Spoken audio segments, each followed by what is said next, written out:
I know about some countries that there are lists now of scientists who advised the Minister of Health, and those scientists are on the payroll of several companies. I know this I have information about French, I have information about Holland, I have information about in Britain. So, and my colleague, he will from the Labour Party, a parliamentarian from Great Britain, who will continue to have these auditions done. He will invite them, and he will try to get expertise and scientific evidence what really happened. All right, got a break, Doctor. Final segment with our guest. We'll talk about what they discovered in their investigation. Dr. Wolfgang Wondarg is our guest. We've just got about 8 minutes left with him today.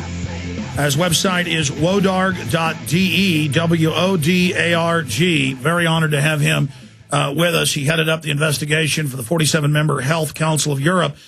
Okay, sir, tell us, now that you've had official hearings on this, new information that you've discovered. You also told me during the break the connection between bird flu, swine flu, secret contracts, why that is so important. Yeah, we had a first audition, and the WHO representative was there, and we asked them which reasons they had to change the definition of a pandemic. And he didn't give us scientific reasons. He just told us that the WHO is asking many scientists. He told us the number of scientists. It was 138 scientists, he said.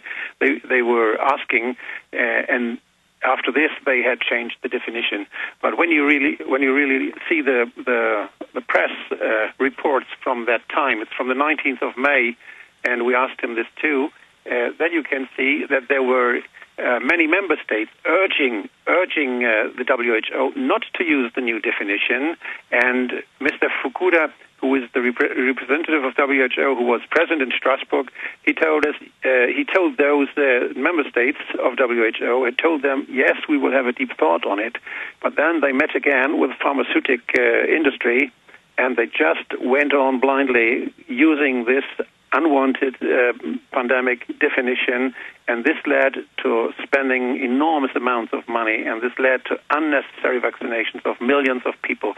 So I think this will be a very severe thing, and very accusations we have against the WHO and against those pharmaceutical companies doing such an undue influence on the WHO decisions. Well, Dr. Wondarg, we know that they paid off ministers. We know they falsified the pandemic. We know they didn't get proper testing of the vaccine. We know they're making billions of dollars off of this. We know that bird flu trials killed a bunch of people. I mean, is this not a very serious criminal operation that we're investigating? I think we have to stop this entering of the private firms, private pharmaceutical firms, to the public health institution. They should just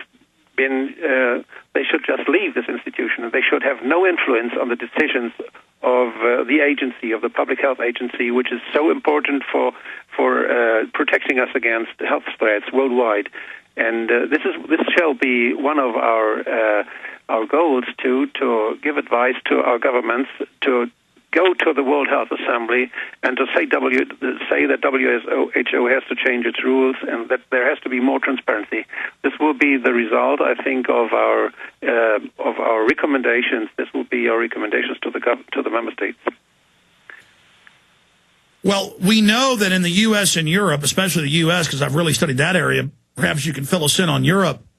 I mean, these are very draconian powers, and they tried to have forced inoculations in New York State and Massachusetts State. I saw some European Union member states tried to say everyone must take it. It's the law. Isn't this a human rights issue when the government in league with Big Pharma says you must take this experimental shot?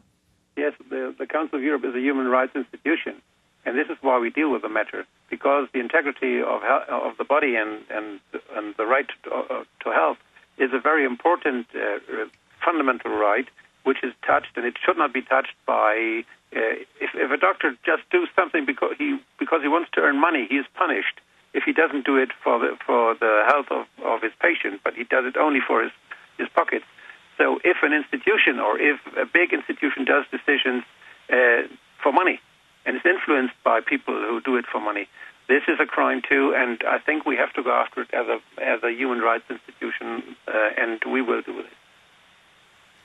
Well, sir, we appreciate you joining us here today. My final question is this. It's two-part.